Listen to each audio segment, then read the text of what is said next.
আজকে তো মুখ্যমন্ত্রী আপনাদের জন্য অনেক ভালো কথা একটা জানিয়ে নতুন পদক্ষেপ পদক্ষেপ নিয়েছে। এলো চাকরিহারা যোগ্য শিক্ষকদের ক্ষেত্রে। কি বলবেন এই পদক্ষেপকে কিভাবে দেখবেন?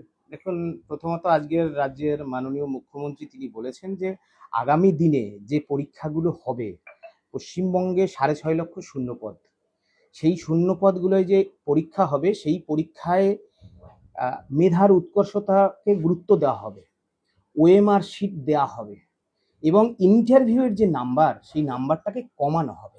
কেন বলছেন? আপনারা জানেন যে পূর্বতন যে মমতা বন্দ্যোপাধ্যায়ের রাজ্য সরকার ছিল তারা 26,000 জনের চাকরি কেড়েছে। তাদের মধ্যে বহু যোগ্য শিক্ষক শিক্ষিকা এবং শিক্ষাকর্মীরা ইতিমধ্যে অনেকে মারা গেছেন, তারা চাকরি হারিয়েছেন।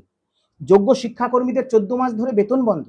আমরা দীর্ঘদিন ধরে যখন বলছিলাম ওএমআর এর ভিত্তিতে যোগ্যতার মাপকাঠিতে চাকরি ফেরানোর ব্যবস্থা করুক পূর্বতন সরকার, করেননি। অবশেষে আজ দেখছেন সেই ওএমআর প্রকাশিত হয়েছে। শিক্ষকদের ক্ষেত্রে, শিক্ষাকর্মীদের ক্ষেত্রেও প্রকাশিত হবে। নতুন সরকারের কাছে আমাদের আবেদন, বা প্রাক্তন আমাদের মাননীয় বিরোধী দলনেতা যিনি শুভেন্দু অধিকারী, আজকের প্রিয় মুখ্যমন্ত্রী, তিনি আমাদের আশ্বাস দিয়েছিলেন, আমার মাথায় হাত দিয়ে তিনি বিধানসভায় বলেছিলেন ক্ষমতায় আসলে ওএমআর এর ভিত্তিতে ধারাবাহিকতা সহ বৈধ যোগ্য শিক্ষক শিক্ষিকা এবং শিক্ষাকর্মীদের সে বিধানসভায় বিল এনে হোক বা শিক্ষা দপ্তরের এক্সট্রিম পাওয়ার এক্সারসাইজ করে হোক চাকরি ফেরাবেন। আবার SLST 2 যদি 2025 পরীক্ষা দেখেন, সেই পরীক্ষায় দেখবেন 20 মার্কস ইন্টারভিউ এবং ডেমনস্ট্রেশন। অর্থাৎ কাউকে যদি আপনার চাকরির প্রতিহিংসা পরায়ণ তো ছিল পূর্বতন সরকার, অর্থাৎ কাউকে চাকরি পাইয়ে দেওয়া আর কাউকে যোগ্য ছেলেকে বঞ্চিত করা, সেটা কিন্তু এই 20 নম্বরের মাধ্যমে সম্ভব ছিল। আজকের যে মুখ্যমন্ত্রী যে সিদ্ধান্ত নিয়েছে মেধার উৎকর্ষতার ভিত্তিতে যে নিয়োগ, সেটাকে চাকরিহারাদের পক্ষ থেকে আমরা সাধুবাদ জানাই। এবং বাংলার জনগণ যে প্রাক্তন দুর্নীতিগ্রস্ত মমতা বন্দ্যোপাধ্যায় সরকারকে যেভাবে হটিয়ে দিয়েছে, তার কারণ হচ্ছে তারা দুর্নীতির বিরুদ্ধে স্বচ্ছ নিয়োগ চায়। গ্রামগঞ্জের গ্রামীণ শিক্ষার সাথে যুক্ত সাধারণ ঘরের ছেলেমেয়েরা যাতে চাকরি পেতে পারে মেধার ভিত্তিতে, কোনো ঘুষ না দিয়ে, তার জন্য ভোট দিয়েছেন। মুখ্যমন্ত্রী সেই জনগণের আওয়াজ মেনে, দাবি মেনে কাজ করছেন। ধন্যবাদ জানাই আমরা। আপনাদের এই 100 নম্বর পরীক্ষাটা কিভাবে নেবেন? 100 নম্বরের পরীক্ষায় রুলস আছে। আপনার 35 এক্সপিরিয়েন্স, 35 আপনার একাডেমিক্স করতে পারে বা 30 করতে পারে, 60 পরীক্ষা নিতে পারে এক্সামিনেশন ওএমআর এর ভিত্তিতে, 10 নম্বর ইন্টারভিউ হতে পারে। এই ইন্টারভিউর আবার দুটো পার্ট হতে পারে, একটা 5 ইন্টারভিউ 5 ডেমনস্ট্রেশন। অর্থাৎ এই প্রক্রিয়ার মাধ্যমে আমি এখনো জানি না, যদি আমাকে আপনারা জিজ্ঞেস করেন আমি বলবো 30 নম্বর হচ্ছে একাডেমিক্স যার যা কোয়ালিফিকেশন, এবং 60 নম্বর এক্সামিনেশন, 10 নম্বর ইন্টারভিউ এবং ডেমনস্ট্রেশন। অর্থাৎ 5 ইন্টারভিউ 5 ডেমনস্ট্রেশন। অর্থাৎ আপনাকে যদি ডিসক্রিমিনেটও করা হয় সেটাও সুযোগটা কম থাকবে। এই প্রক্রিয়ার মাধ্যমে একেবারে বাছা বাছা যোগ্য ছেলেরা গ্রামীণ সরকারি শিক্ষার সাথে যুক্ত বা অন্যান্য দপ্তরে যাওয়া সম্ভব, সেটাই সরকার করার চেষ্টা করছে। আমরা সাধুবাদ জানাই। সরকার পরিবর্তনের পর বিগত সরকারে আপনি নবান্ন অভিযান করেছিলেন, একাধিকবার আওয়াজ তুলেছিলেন এই চাকরিহারাদের ক্ষেত্রে। আজ যে সরকার পদক্ষেপ নিল তাকে কিভাবে দেখছেন? দেখুন, আমরা তো পূর্বতন রাজ্য সরকারের দুর্নীতির বিরুদ্ধে, আপনারা জানেন পশ্চিমবঙ্গের সমস্ত জেলা আমি আন্দোলন ছড়িয়ে দিয়েছি। কেন্দ্র মানে কলকাতা জুড়ে সমস্ত রাজপথে প্রায় আমাদের হাঁটা হয়ে গেছে। নবান্ন অভিযান, বিকাশ ভবন, SSC, অনশন আন্দোলন, সোশ্যাল মিডিয়া, যে সর্বত্রভাবে আমরা পূর্বতন দুর্নীতিগ্রস্ত মমতা বন্দ্যোপাধ্যায় সরকারের বিরুদ্ধে আমরা কিন্তু লড়েছি। কারণ এত দুর্নীতি মানা যাচ্ছিল না, অভয়াকাণ্ড মানা যাচ্ছিল না। 26,000-এর চাকরি ভাবতে পারেন, কোনো অপরাধ ছাড়া, শুধুমাত্র তাদের নেতা মন্ত্রীদের আড়াল করার জন্য 26,000 ছেলে মেয়ের চাকরি খেয়েছে মমতা ব্যানার্জি। ওএমআর প্রকাশ করেনি, সেই অধ্যত্বের জবাব দিয়ে পরিবর্তনের সরকার এসেছে। সুতরাং পরিবর্তনের সরকারের প্রতি বাংলার মানুষেরও আশা আছে, আমারও খুব আশা আছে। আমি রাজ্যের মাননীয় মুখ্যমন্ত্রীর প্রতি, শ্রী শুভেন্দু অধিকারী মহাশয়ের প্রতি আমাদের আবেদন, 26,000-এর মধ্যে যারা বৈধ আছে চাকরিহারা, তাদের প্রতিনিধিদের তিনি ভাতৃস্নেহে যেন ডেকে নেন এবং কোন পথে চাকরি ফেরানো সম্ভব বৈধদের, এবং তার আইনজীবী রয়েছে, রাজ্যের অ্যাডভোকেট জেনারেল থাকবে, তাদের আরো শিক্ষামন্ত্রী সবাই থাকবেন। কিন্তু চাকরিহারাদের নিয়ে তিনি যেন অন্তত একটু কনফিডেন্সে নেন। কারণ চাকরিহারারা আজও বিনিদ্র রজনী, আজও দৃষ্টিহীন যোগ্য শিক্ষক ত্রিদীপ রায় থেকে শুরু করে শিক্ষিকা সুপ্রা বিশ্বাসরা, সুমন বিশ্বাসদের চোখে ঘুম নেই। চাকরি ফেরানোর ব্যবস্থা করুক, আগামী দিনে চাকরি হোক মেধার ভিত্তিতে, এই আশা। আপনারা যে 16-র পরে 25-এ পরীক্ষা দিলেন, সেই পরীক্ষাটা তাহলে কি হবে? সেই পরীক্ষার ভবিষ্যৎ কি হবে সরকার ডিসাইড করবে, কোর্ট ডিসাইড করবে। কারণ এসএসসি 2016 সালের মামলার পরিপ্রেক্ষিতে সুপ্রিম কোর্টের যে ফ্রেশ সিলেকশন বলা ছিল অ্যাফোরসেট পোস্ট, সেই পোস্টে পরীক্ষা বা ফ্রেশ সিলেকশন হয়নি। আমার কথা নয়, পশ্চিমবঙ্গের বিশিষ্ট আইনজীবী, বিশিষ্ট আইনজ্ঞ, বিচারপতিদের আপনারা মতামত নিন, মুখ্যমন্ত্রীর মতামত নিন, যিনি শিক্ষামন্ত্রী হবে তার মতামত নিন। সুতরাং সেই পরীক্ষার কি ভবিষ্যৎ হবে সরকার সিদ্ধান্ত নেবে, কোর্ট নেবে। হোয়ারাজ এসএসসি 2016 সাল ওএমআর প্রকাশিত হয়েছে, সরকার যদি মনে করে on the basis CBI inquiry হয়েছিল, কোর্ট মনিটরিং, এই ওএমআর এর ভিত্তিতে কারা কারা যোগ্য আছে, টেন্টেড আর আউট, তাদের নিয়ে একটা তালিকা প্রস্তুত করে বিধানসভায় বিল আনবে যে আমার সরকার, পূর্বতন সরকার পাপ করে গেছে, জনস্বার্থে, গ্রামীণ শিক্ষার স্বার্থে, জীবন জীবিকা রক্ষার স্বার্থে, সংবিধান রক্ষার স্বার্থে আমার সরকার সেই পূর্বতন সরকারের দুর্নীতির বিরুদ্ধে এই চাকরিগুলো ফিরিয়ে এদের জীবন বাঁচাবে। সেটা সুপ্রিম কোর্ট মানবে। আইনটা মানুষের জন্য, আইন মানুষের জন্য। সুতরাং সুপ্রিম কোর্ট সেটা ভাববে। এই কথা বিরোধী দলনেতা, প্রাক্তন বিরোধী দলনেতা, আজকের আমাদের প্রিয় মাননীয় মুখ্যমন্ত্রীরও কথা আপনারা জিজ্ঞেস করবেন।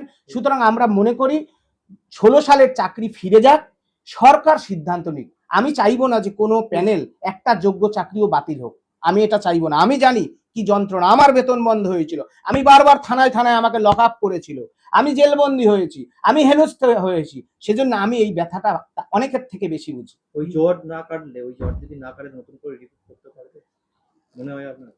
সরকারের কাছে এটাই তো আমি বলছি, সরকারের আইনজীবী আছে, অ্যাডভোকেট জেনারেল আছে, এই জট অতি দ্রুত কাটানো সম্ভব, অতি দ্রুত কাটানো সম্ভব। তার প্রথম পদক্ষেপ হওয়া উচিত, আমার উচিত বলা ঠিক নয়, সরকার প্রতিষ্ঠিত হয়েছে, সরকারি সিদ্ধান্ত, প্রথম পদক্ষেপ 2016 সালের যোগ্যদের চাকরি ফেরানো।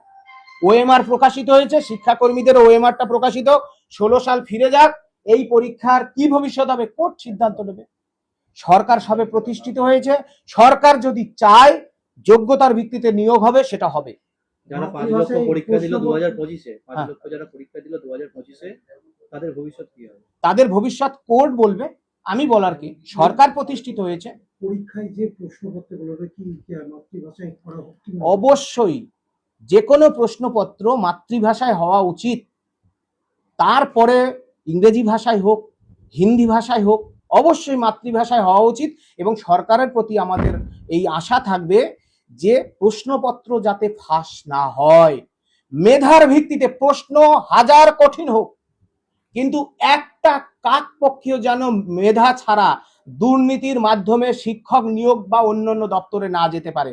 কারণ গ্রামীণ শিক্ষাকে ধ্বংস করেছে, আপনারা তো দেখছেন 1806 জন শিক্ষকদের ক্ষেত্রে 3512 জন শিক্ষাকর্মী। এরা কি করেছে?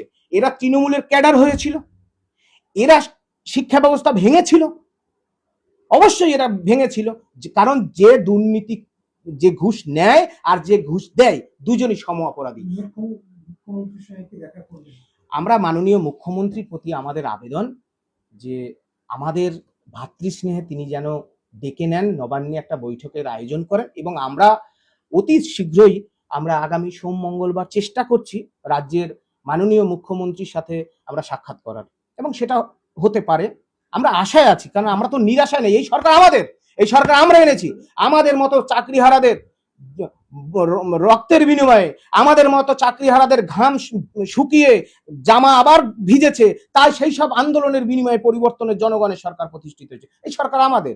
সুতরাং এই সরকারের সঙ্গে আমরা সুষ্ঠুভাবে, সরকার আমাদের ডেকে নেবে, আমাদের কনফিডেন্সে নিক, আমরা একটু শান্তিতে ঘুমোই, এই আশা আমাদের।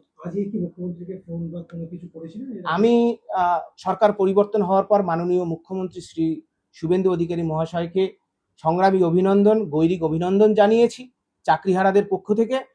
এবং ইতিমধ্যেই 19শে মে 2026 আমি রাজ্যের মাননীয় মুখ্যমন্ত্রীকে যোগ্য শিক্ষক, শিক্ষিকা, শিক্ষাকর্মী এবং অনশনকারী মঞ্চের পক্ষ থেকে আমাদের সুনির্দিষ্ট দাবি এবং আবেদন নিয়ে আমরা ইতিমধ্যেই চিঠি করেছি, এবং সে আমার দৃঢ় বিশ্বাস সেই চিঠি তিনি পড়েছেন। শিক্ষা প্রতিমন্ত্রী ডক্টর শ্রী সুকান্ত মজুমদার মহাশয়ের সাথে আমরা ইতিমধ্যেই সাক্ষাৎ করেছি, আমাদের দাবি আবেদন তুলে দিয়েছি। আশা করি সরকার আমাদের দাবিটা ন্যায্য। আমরা সঠিক পথে আছি বলে আজও টিকে আছি, আগামী দিনেও টিকে থাকব। একটা যোগ্য ছেলের কেউ বঞ্চিত যাতে না হয়, এটাই সরকারের প্রাথমিক লক্ষ্য এবং করবে মাননীয় মুখ্যমন্ত্রী, এটা আমার আশা। 100% আশা নিয়ে আছি। আমি নিরাশায়, আমি পজিটিভ, আমি আন্দোলনের ছেলে, আমি পজিটিভে বিশ্বাস করি। একটা সময় গিয়ে দেখা করেছিলেন, হ্যাঁ, এই তখন বিরোধী দলনেতা ছিলেন, এখন তো উনি মুখ্যমন্ত্রী হয়েছেন, আপনাদের তখন তো মাথায় হাত দিয়ে বলেছিলেন যে আপনাদের ব্যবস্থা করবেন বা আপনাদের বিষয়টা করবেন। কি করবেন? দেখুন, আমরা তো প্রায় দুবার আমরা বিধানসভা অভিযান করেছি। তা প্রথমবারও আমি মাননীয় বিরোধী দলনেতা শ্রী শুভেন্দু অধিকারী মহাশয়কে চিঠি দিয়েছিলাম। পরবর্তীকালে 4 সেপ্টেম্বর পরীক্ষার দুদিন আগে আমরা ওই পরীক্ষাটা আমাদের জন্য নয় এই বলে বিধানসভা অভিযানে গিয়েছিলাম। সেখানে প্রাক্তন বিরোধী দলনেতা আজকের প্রিয় মুখ্যমন্ত্রী মাননীয় শুভেন্দু অধিকারী মহাশয় এসেছিলেন। আপনারা জানেন, তিনি অন রেকর্ড আমার মাথায় হাত দিয়ে বলেছিলেন আমরা ক্ষমতায় আসলে যোগ্যদের তালিকা নিয়ে সুপ্রিম কোর্টে যাব। আমরা এই দাবিতেই বিধানসভায় গিয়েছিলাম যে ওএমআর এর ভিত্তিতে কর্মরত শিক্ষক শিক্ষিকা এবং আনটেন্টেড শিক্ষাকর্মী, যে যোগ্য শিক্ষাকর্মীদের 14 মাস ধরে বেতন বন্ধ বা যে টেন্টেড প্রকাশিত হয়েছে সেই জায়গাটা তো যোগ্য ওয়েটিংরা পেত, আজকে এই ওএমআর এর ভিত্তিতে একটা যোগ্য তালিকা প্রস্তুত করে সেই তালিকা বিধানসভায় বিলানুক। যে আমি আগেই বলেছি, আমার সরকার পূর্বতন দুর্নীতিগ্রস্ত সরকারের কারণে বাংলার গ্রামীণ শিক্ষা ক্ষতিগ্রস্ত হয়েছে। কেন ক্ষতিগ্রস্ত হয়েছে আপনারা দেখবেন, শিক্ষকদের এক্সটেনশন দিয়েছে শিক্ষা ব্যবস্থা যাতে কোলাপস না করে। সুতরাং গ্রামীণ শিক্ষার সাথে যুক্ত শিক্ষকদের জীবন নষ্ট করেছে। তাই সংবিধান রক্ষার স্বার্থে, জীবন জীবিকা রক্ষার স্বার্থে আমার সরকার যোগ্যতার ভিত্তিতে এই ওএমআর এর ভিত্তিতে নিয়োগ দেবে বা শিক্ষা দপ্তরের একটা পাওয়ার এক্সারসাইজ করে। সুতরাং সেই বক্তব্য থেকে রাজ্যের মাননীয় মুখ্যমন্ত্রী সরে আসবে না, আমাদের এটা আশা আছে এবং সেজন্য আমরা সাক্ষাৎ করব এবং তিনিও, আমরা বিশ্বাস করি তিনি আমাদের ডেকে নেবেন। আমরা বিশেষ কিছু বক্তব্য মানে আমাদের বলার নেই, আমরা এইটুকুই বলছি তিনি ডেকে নেবেন। কি নাম? আমার নাম সুমন বিশ্বাস।